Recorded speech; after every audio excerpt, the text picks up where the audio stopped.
आजको खबरमा हामी दूरदराजका आवाजहरू बुलन्द पार्छौं। जनमतलाई कदर गर्दै फरक प्रसङ्ग र सूत्रमा बहस गर्छौं। समय, सन्दर्भ र सूचनाको क्षेत्रमा गतिशील रहन्छौं। हिजो, आज र भोलिका प्रसङ्गमा छुट्टै बहस अनि त्यसमाथिको विश्लेषण गर्ने कार्यक्रम आजको खबर। म तुलसी अर्याल। कोरोना महामारीले दसिरहेका बेला अहिले मुलुकमा बाढी पहिरोले वितण्डा मचाइरहेको छ। मनसुन सक्रिय भएपछिको 1 महिनासम्म मुलुकले ठूलो जनधनको क्षति बेहोर्नु परेको छ। राष्ट्रिय विपद जोखिम न्यूनीकरण तथा व्यवस्थापन प्राधिकरणका अनुसार मुलुकका विभिन्न 19 जिल्ला धेरै प्रभावित भएको छ। मनसुन सक्रिय भएपछिका दिनमा आइतबार दिउँसोसम्म बाढी र पहिरोबाट 88 जनाले ज्यान गुमाएका छन्। अझै 32 जना बेपत्ता छन्। बेपत्ताहरूको खोजी र राहत तथा पुनर्स्थापनाको काम जारी रहेको छ। सबैभन्दा बढी पहिरोबाट म्याग्दी प्रभावित भएको छ। आइतबार दिउँसोसम्म म्याग्दीमा पहिरोमा परेर 27 जनाले ज्यान गुमाएका छन्। सिन्धुपाल्चोकमा पहिरोले पुरिएका 20 जनाको अझै अत्तो पत्तो छैन। सङ्खुवासभाको सिलिचोङ गाउँपालिकामा शनिबार राति पहिरो जाँदा 11 जना बेपत्ता भएका छन्। मनसुन सक्रिय भएको दिन जेठ 31 गते पर्वतको कुस्मा नगरपालिका वडा नम्बर 3 दुर्लुङमा अकल्पनीय रूपमा पहिरो जाँदा 9 जनाले ज्यान गुमाउनु पर्यो। असार 8 गते पाल्पाको तानसेन नगरपालिका स्थित सम्बोबारीमा फेरि अर्को विपदको घटना दोहोरिँदा 4 जनाले ज्यान गुमाए। त्यसै गरी बझाङमा असार 20 गते पहिरो खस्दा 7 जनाले ज्यान गुमाए। कास्कीमा 7 को मृत्यु भयो भने 13 घाइते छन्।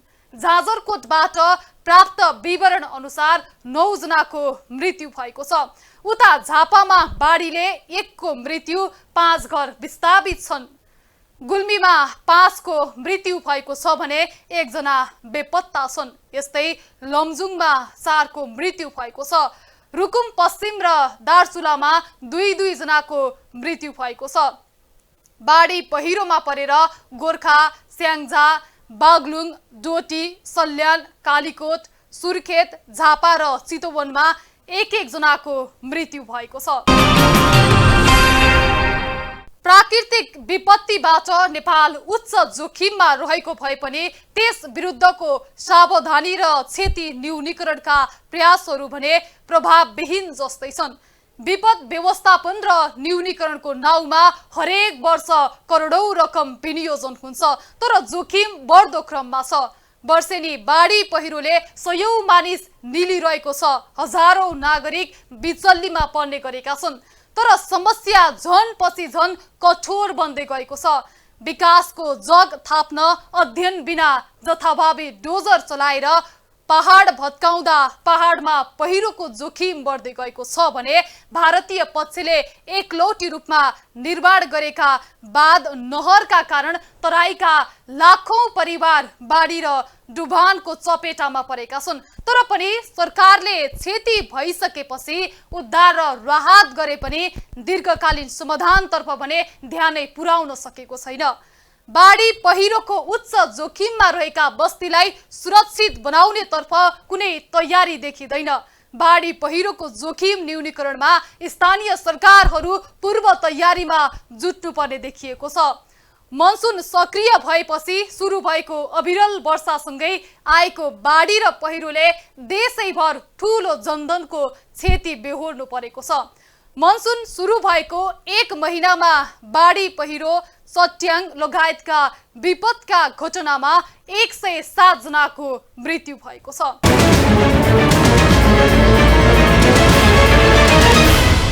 मनसुन सक्रिय भएपछि सुरु भएको अविरल वर्षसँगै आएको बाढी र पहिरोले देशैभरि ठूलो जनधनको क्षति बेहोर्नु परेको छ।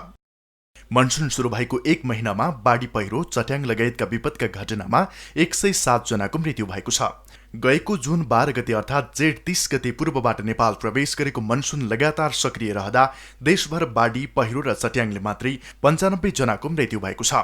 यसबाहेक 9 जनाको सर्पले डसेर मृत्यु भएको छ भने 3 जनाको आगोले जलेर मृत्यु भएको राष्ट्रिय विपद जोखिम न्यूनीकरण तथा व्यवस्थापन प्राधिकरणले जनाएको छ। देखि हिजोसम्मको विवरण कस्तो छ भने घटना संख्या 419 अनि मृत्यु हुने 108 जना। यो पहिरो, चट्याङ्ग, सर्पदंश, आगलागी, बाढी सबैको है। यो चट्याङ्ग पनि हो, सर्पदंश नि हो, आगलागी, बाढी, पहिरो सबै जोडेर हो। हजुर हजुर सर। अनि बेपत्ता 38 जना अनि घाइते 179 जना, प्रभावित परिवार 667 जना। त्यही जेठ 30 गतेबाट हिजोसम्मको पहिरोबाट, चट्याङ्गबाट, सर्पदंशबाट, आगलागीबाट र बाढीबाट यी सबै खालका प्रकोपबाट मर्नेको संख्या अनि घटना संख्या र प्रभावित परिवार। सबैभन्दा धेरै पहिरोका कारण देशभर पछिल्लो 1 महिनामा 76 जनाको मृत्यु भएको छ। त्यसमध्ये 39 जनाको यसै साता गएको पहिरोमा मृत्यु भएको छ। गण्डकी प्रदेशमा सबैभन्दा बढी पहिरोले क्षति पुर्याएको छ। हामीले यस कार्यक्रमलाई तयार पारुन्जेल आइतबार दिउँसोसम्म गण्डकी प्रदेशको म्याग्दी जिल्लामा सबैभन्दा धेरै क्षति भएको छ। हालसम्म म्याग्दी जिल्लामा मात्रै 27 जनाले ज्यान गुमाएका छन् भने 4 जना अझै बेपत्ता रहेका छन्। जिल्लाको धवलागिरी, मालिका, रघुगंगा गाउँपालिकामा गरी पहिरोमा परेर 27 जनाको मृत्यु भएको म्याग्दीका प्रमुख जिल्ला अधिकारी ज्ञाननाथ ढकालले जानकारी दिनुभयो। बेपत्ताको खोजी कार्य भइरहेको छ भने पहिरोमा परि घाइते भएकाहरूको स्थानीय अस्पतालमा उपचार भइरहेको र गम्भीर घाइतेहरूको हेलिकप्टर मार्फत उद्धार गरी पोखरा ल्याई उपचार भइरहेको छ। यसैगरी कास्कीको संग्रामकोट, हेम्जा र पैते डाँडामा शुक्रबार पहिरोले जनधनको क्षति पुर्याएको थियो। कास्कीमा 7 जनाको मृत्यु भएको र 13 जना घाइते भएको कास्कीका प्रमुख जिल्ला अधिकारी ज्ञानप्रसाद ढकालले जानकारी दिनुभयो। घाइतेहरूको पश्चिमाञ्चल क्षेत्रीय अस्पतालमा उपचार भइरहेको छ। अविरल वर्षसँगै पोखराको रामघाट स्थित सेती नदी र पोखरा 4 फिर्के थुनिँदा सुकुम्बासी बस्ती डुबानमा परेको छ भने लेखनाथको डाँडाको नाग प्रहरी चौकीमा बाढी पसेर सामान्य क्षति पुर्याएको छ। कास्कीमा बाढी पहिरो पीडितलाई राहतको घोषणा गरिएको छ। प्रमुख जिल्ला अधिकारीको संयोजकत्वमा बसेको विपद व्यवस्थापन समितिले मृतकको परिवारलाई 1 लाखका दरले राहत उपलब्ध गराउने निर्णय गरेको छ भने घाइतेको निशुल्क उपचार गर्ने समेत निर्णय गरेको छ। यस्तै लमजुङको बेसीशहर 7 विषयमा स्थानीय दीपक तामाङको घर पुरिँदा 3 जनाको ज्यान गएको छ। शुक्रबार राति पहिरोले घर पुरिँदा 32 वर्षीय दीपक, उनकी श्रीमती 26 वर्षीय बिमाया तामाङ र छोरा 9 वर्षीय छोवाङ तामाङको मृत्यु भएको लमजुङ प्रहरीले जनाएको छ।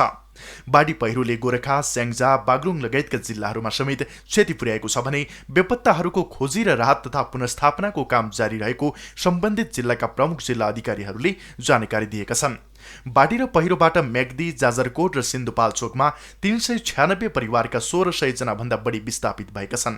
म्याग्दीमा 50 वटा भन्दा बढी घरका 896 जना विस्थापित भएका छन्।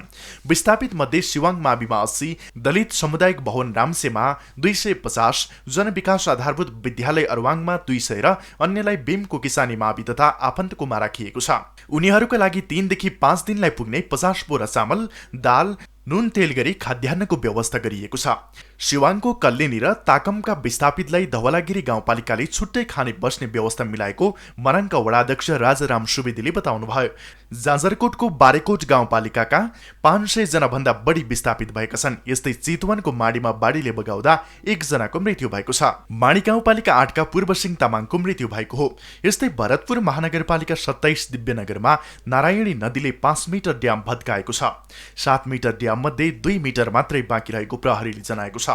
उता अविरल वर्षाका कारण विश्वकै ठूलो शालिग्राम रहेको क्षेत्र र त्यहाँ रहेको शिला डुबानमा परेको छ। पर्वत स्याङ्जा र गुल्मीको सिमानामा पर्ने पर्वतको बिहादी गाउँपालिका वार्ड नम्बर 7 सेतीबेडीमा रहेको विश्वकै ठूलो शालिग्राम शिला डुबानमा परेको हो। कालीगण्डकीमा पानीको सतह 27 वर्ष यता गई उच्च बिन्दुमा पुगेपछि शालिग्राम शिला पूर्ण रूपमा डुबानमा परेको हो। शिला डुबानमा परेसँगै उक्त क्षेत्रमा कार्यरत पुजारी तथा पण्डितहरू समेत विस्थापित भएका छन्। यता निरन्तरको वर्षापछि सप्तकोशी नदीमा पानीको बहाव बढेसँगै कोशीको मध्यभागमा रहेको हनुमाननगर कंकालिनी नगरपालिका वार्ड नम्बर 13 गोबरगाँडा गाउँसँग सम्बन्ध विच्छेद भएको छ। चारैतिरबाट कोशी नदीले घेरिएको टापु भनेर चिनिने सो गाउँमा बाढी पसेपछि जलमग्न भएको छ। शुक्रबार रातिदेखि घर घरमा पानी पसेपछि गोबरगाडाको जनजीवन निकै प्रभावित भएको छ। सप्तरीका प्रमुख जिल्ला अधिकारी हरिशंकर अधिकारीले पनि गोबरगाडाका स्थानीयलाई निकाल्ने व्यवस्था मिलाइरहेको बताउनुभयो। उता असार 19 गते बझाङको केदारसिंह गाउँपालिका वार्ड नम्बर 8 को मल्लिसीमा गएको पहिरोमा पुर्याएर 6 जनाको मृत्यु भएको थियो। यता अविरल वर्षाले महोत्तरीमा रहेका नदीहरूको पनि बहाव बढ्न थालेको छ। रातु, बेघी र मराहा सहितका अन्य विभिन्न नदीहरूको बहाव निरन्तर बढ्न थालेपछि तटीय क्षेत्रमा बसोबास गर्ने हजारौं स्थानीय त्रासित बनेका छन्। हरेक वर्ष या केही वर्षको अन्तरालमा महोत्तरीमा बाढी आउने नै गरेको छ। जनताको तटबन्ध कार्यालयले बाँध निर्माण गर्नमा करोड रुपियाँ खर्च गरिरहेछ, तर त्यो करोड रुपियाँको काम चाहिँ केही देखिँदैन। कमसल काम गर्ने, उपभोक्ता समिति डुप्लिकेट बनाउने र इन्जिनियर हाकिमहरूले 30-40% जति पिसी खाने र त्यसपछि त्यो बाँध कसरी टिक्छ? गाउँ बस्ती त्यतिकै धन क्षति भइरहेछ। यसमा सम्बन्धित निकाय, जिल्ला विपद व्यवस्थापन समिति, अख्तियार दुरुपयोग अनुसन्धान आयोगहरूको किन नियमित अनुगमन हुँदैन? यस्ता किसिमको भ्रष्टाचार जसले गर्दा महोत्तरी पछाडि परेको छ, महोत्तरीवासीलाई स्वीकार योग्य कुरो छैन यो। बाढी पहिरो पीडितहरूलाई तत्काल उद्धार गरी सार्वजनिक भवन र विद्यालयहरूमा राख्न सकिने विषयमा छलफल भएको छ। राष्ट्रिय विपद जोखिम न्यूनीकरण तथा व्यवस्थापन प्राधिकरणले सरकारवालासँग गरेको छलफलमा तत्काल उद्धार गरी सामुदायिक विद्यालयमा राख्न सकिने विषयमा छलफल गरेको छ। कोरोना संक्रमणको जोखिमसँगै मनसुन सुरु भएपछि देशका विभिन्न ठाउँमा बाढी पहिरोले क्षति पुर्याएपछि प्राधिकरणले उद्धार र राहतका विषयमा सरकारवालाहरूसँग गरेको छलफलमा यस्तो बताएको हो। थप चर्चा अघि विश्राम। कोभिड-19 संक्रमण रोकथाम तथा नियन्त्रणका लागि जोरायल गाउँपालिका डोटीको जनहितमा जारी सन्देश। अनावश्यक रूपमा घर बाहिर ननिस्कौं, निस्कनै परे अनिवार्य रूपमा मास्कको प्रयोग गरौं। खोक्दा, हाँछु गर्दा रुमाल वा कुहिनाले मुख छोपौं।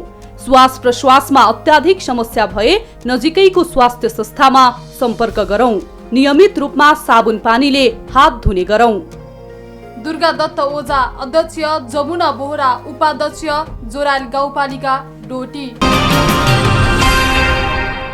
गत शुक्रबार राति देशवासीको नाममा सम्बोधन गर्दै प्रधानमन्त्री केपी शर्मा ओलीले बाढी पहिरोमा परेकाको उद्धार र राहतमा कुनै कसर बाँकी नराख्ने प्रतिबद्धता जनाउनु भएको छ।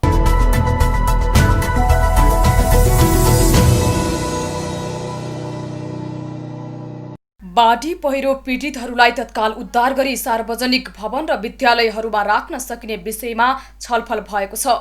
राष्ट्रिय विपद जोखिम न्यूनीकरण तथा व्यवस्थापन प्राधिकरणले सरकारवालासँग गरेको छलफलमा तत्काल उद्धार गरी सामुदायिक विद्यालयमा राख्न सकिने विषयमा छलफल गरेको छ।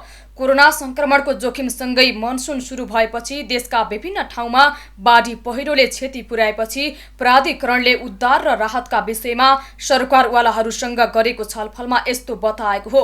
प्रधानमन्त्री निवास बालुवाटारमा भएको छलफलमा बाढी पहिरोका घटनाहरू बढिरहेको अवस्थामा तत्काल उद्धार, राहत र पुनर्स्थापनाका विषयमा प्राधिकरणले सरकारवालाहरूसँग छलफल भएको प्राधिकरणका कार्यकारी प्रमुख अनिल पोखरेलले बताउनुभयो। प्राकृतिक विपदबाट पीडितहरूलाई तत्काल उद्धार गरी विद्यालय भवन वा सार्वजनिक भवनहरूमा पुनर्स्थापना गर्ने विषयमा छलफल भएको उहाँले बताउनुभयो। यो वर्षको मनसुन चाँडै पनि आयो र हामीले सरदर अरू बेलामा पाउने भन्दा पनि ज्यादा पनि पाएको छौँ।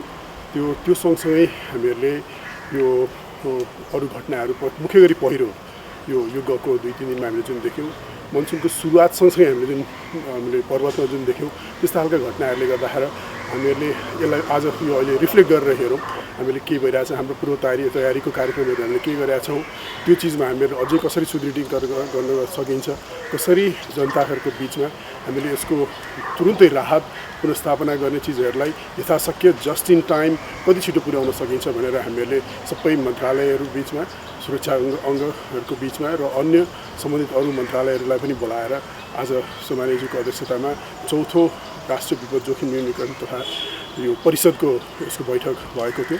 सोमालेज्यूले अगाडिको दिनहरूमा यो आज यो 2-3 दिनभित्रै जुन फोरकास्ट गरिएको छ त्यो अहिले तुरुन्तै सकिनेवाला छैन। यो झरिसके तापनि त्यस पछाडि फेरि आउने बाढी र यो अर्को 2 महिनासम्म पनि यस्ता बाढी र पहिरोले आक्रान्त पारिरहन्छ।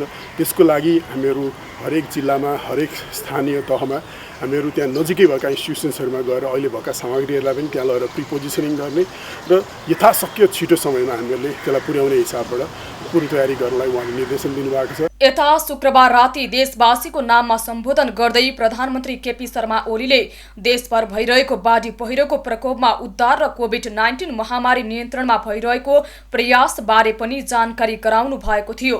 आदरणीय दिदीबहिनी तथा दाजुभाइहरू, आज म यहाँहरू समक्ष देशका विभिन्न भागमा आएको बाढी पहिरो र प्राकृतिक विपत्तिमा परेका जनसमुदायको धनजनको क्षतिको पीडाका साथ उपस्थित भएको छु। केही दिन यता देशका विभिन्न भागमा अविरल वर्षाका कारण आएको बाढी र पहिरोले पुर्याएको क्षतिको जानकारीले मलाई स्तब्ध र दुखित तुल्याएको छ। गत जेठ 31 गतेदेखि असार 26 गतेसम्म देशका 11 जिल्ला बाढी पहिरोबाट प्रभावित भएका छन्। हालसम्म पर्वत, बझाङ, गुल्मी, लमजुङ, कास्की, रुकुम पश्चिम, जाजरकोट र दोलखा गरी 8 जिल्लामा पहिरोले क्षति पुर्याएको छ। सिन्धुपाल्चोक, तनहुँ र म्याग्दी 3 जिल्लाले भीषण बाढी र पहिरोका कारण क्षति बिहोर्नु परेको छ। यस क्रममा 35 जनाले ज्यानै गुमाउनु परेको छ, 32 जना घाइते भएका छन् र 34 जना अझै बेपत्ता छ। 100 घर क्षतिग्रस्त बनेका छन्, 301 परिवार विस्थापित हुनु परेको छ। सरकारले बाढी तथा पहिरोबाट प्रभावितहरूको उद्धारमा आवश्यक सुरक्षाकर्मीहरू परिचालित गरिसकेको छ। यता बाढी पहिरोले पुर्याएका क्षतिबारे जानकारी लिन शनिबार चितौन स्थित माडी पुग्नुभएका नेकपा अध्यक्ष पुष्पकमल दाहाल प्रचण्डले नारायणी नदीको कटान रोक्नका लागि आवश्यक काम भइरहेकाले डर मान्नुपर्ने अवस्था नरहेको बताउनु भएको छ। भरतपुर महानगरपालिका वडा नम्बर 27 र 28 को सीमा क्षेत्र न्युरे चोकमा नारायणीले कटान गरेको क्षेत्रको शनिबार निरीक्षण गर्दै दाहालले तत्कालका लागि अस्थायी समाधानको काम नेपाली सेना, सशस्त्र प्रहरी, नेपाल प्रहरी र स्थानीयवासीले गरिरहेको बताउनुभयो। यता बाढीबाट हुने जोखिम न्यूनीकरणका लागि जिल्ला प्रशासन कार्यालय महोत्तरीले सुरक्षा निकाय र जिल्ला दैवी प्रकोप उद्धार समिति लगायत सम्बन्धित निकाय तयारी अवस्थामा राखेको प्रमुख जिल्ला अधिकारी कृष्ण बहादुर कटुवालको भनाइ छ। पूर्व मनसुन तयारीका योजनाहरू पनि हामीसँग छन् र त्यसपछि यो चाहिँ तपाईको चाहिँ विपदमा चाहिँ हामीले के गर्नुपर्छ भन्दा हामीले चाहिँ सबै सुरक्षा निकायलाई चाहिँ अलर्ट गरेर राखेको अवस्था हो। त्यो सँगसँगै हामीले स्थानीय पालिका, नगरपालिका, गाउँपालिकालाई पनि आफ्नो क्षेत्रमा राहतका कार्यक्रमहरू सञ्चालन गर्ने र उद्धारमा चाहिँ हामीहरूले सम्पूर्ण सबै जनता र सुरक्षाकर्मी र सुरक्षा निकायका साथीहरू मिलेर र सम्पूर्ण सञ्चारकर्मी सहितको सबै मिलेर चाहिँ हामीले उद्धार गर्नुपर्छ भन्नेमा चाहिँ हाम्रो विभिन्न मिटिङहरू बसिरहेछ र त्यो अनुसार हामीले अब तत्काल चाहिँ यहाँ ठुलो बाढी आयो भनेदेखि मान्छे उद्धार रेस्क्यु गरेर के गर्ने भन्दाखेरि बोटहरूबाट चाहिँ त्यो कामहरू गर्ने र उहाँहरूलाई सुरक्षित स्थानमा चाहिँ लाने र उहाँलाई सुरक्षित राखेर उहाँहरूलाई उद्धार र राहतका कार्यक्रम सञ्चालन गर्ने नै प्लान छ हाम्रो। उता कर्णाली प्रदेशले पनि बाढीको जोखिम न्यूनीकरण गर्नका लागि उच्च सतर्कताका साथ बस्न नेपाल तथा सशस्त्र प्रहरी र नेपाली सेनालाई निर्देशन दिएको छ। प्रदेशमा बाढीको उच्च जोखिम रहेको भन्दै सुरक्षा निकायलाई तयारी अवस्थामा रहन निर्देशन दिएको जनाएको छ।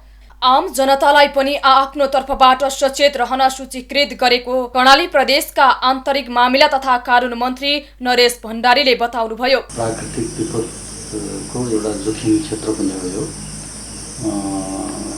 त्यसो भएको हुनाले अब यो प्राकृतिक विपदको पूर्व तयारी, यो जोखिमलाई रोक्नको लागि पूर्व तयारी, प्रतिकारी योजना निर्माण गर्नका निम्ति हामीले बैठक पनि सम्पन्न गरेका छौँ। प्रदेश विपद व्यवस्थापन कार्यकारी समितिको बैठक सम्पन्न गरेका छौँ र बैठकले विषयगत मन्त्रालयहरूले आफ्नो कार्ययोजना तय गर्ने निर्णय पनि भएको छ र पूर्व तयारीका कार्यहरू र त्यस तत्पश्चात चाहिँ अब प्रतिकारको योजना चाहिँ सबैले एउटा कङ्क्रिट योजना निर्माण गर्ने र सम्भावित विपद व्यवस्थापन रोकथाम नियन्त्रणका लागि चाहिँ अब क्रियाशील भएर अगाडि बढ्ने चाहिँ निर्णय भएको छ र आम जनतालाई पनि हामीले सूचित गरेका छौँ कि यो प्राकृतिक विपदको संवेदनशीलताका दृष्टिले कर्णाली प्रदेश जोखिममा छ। कर्णाली प्रदेशमा वर्षा सुरु भएसँगै 16 जनाको मृत्यु भएको छ भने 6 जना बेपत्ता भएका छन्। बर्खा लागेसँगै कर्णाली राजमार्गमा शास्ति सुरु भएको छ। वर्षेनी बाढी र पहिरोबाट कर्णाली राजमार्ग अवरुद्ध हुँदै आइरहेको छ। कर्णाली प्रदेशमा बाढी र पहिरोबाट वर्षासँगै 16 जनाको मृत्यु भएको छ भने 6 जना बेपत्ता भएका छन्। चालु आर्थिक वर्षको सरकारी तथ्याङ्क हेर्ने हो भने बाढी र पहिरोबाट 21 जनाको मृत्यु भइसकेको छ। कर्णाली प्रदेश सरकारले विपद व्यवस्थापनमा विशेष चनाखो हुनुपर्ने देखिन्छ। टिभी टुडे टेलिभिजनका लागि सुर्खेतबाट राकेश पौडेलको रिपोर्ट। बिहीबारदेखि भारी वर्षासँगै आएको बाढी पहिरोबाट सयौं परिवारको बिचल्ली भएको छ। सडक, जलविद्युत लगायतका पूर्वाधारमा ठूलो क्षति पुगेको छ। मुख्य घटनास्थलमा उद्धारका लागि सेना र प्रहरीका टोली पुग्न सकेका छैनन्। थुप्रै बेपत्ता र घाइते भएका छन्। कतिपय घर पुरिएको र जोखिममा छन्। धेरै परिवार विस्थापित भएका छन्। सडक, बाटोघाटो समेत अवरुद्ध भएको छ। बाढीका कारण तराईका धेरै ठाउँ जलमग्न भएका छन्। थप चर्चा अघि विश्राम। कोभिड-19 संक्रमण रोकथाम तथा नियन्त्रणका लागि ब्यास गाउँपालिका दार्चुलाको जनहितमा जारी सन्देश।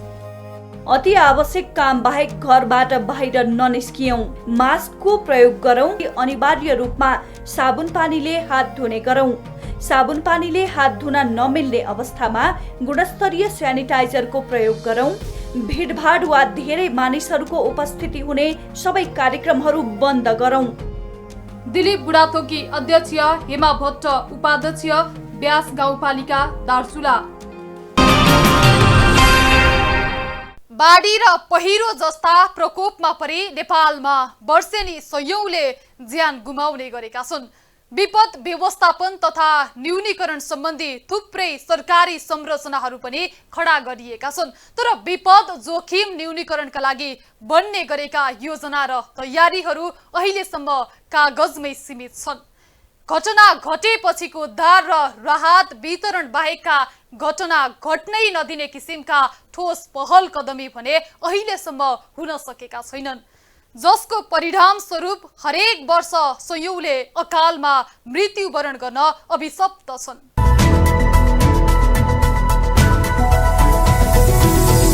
वर्षातको समय सुरु भएसँगै पछिल्लो 3 दिन यता देशभर बाढी, पहिरो र डुबानको आपत आइलागेको छ। बाढी पहिरोमा परि ठूलो जनधनको क्षति भइसकेको छ। दर्जनौं मानिसहरू अझै पनि बेपत्ता र घाइते छन्। कोरोना महामारी बीच पश्चिमी न्यूनचापीय प्रणालीको प्रभावले बिहीबारदेखि नेपालमा मनसुन सक्रिय भई अविरल वर्षा भइरहेको छ।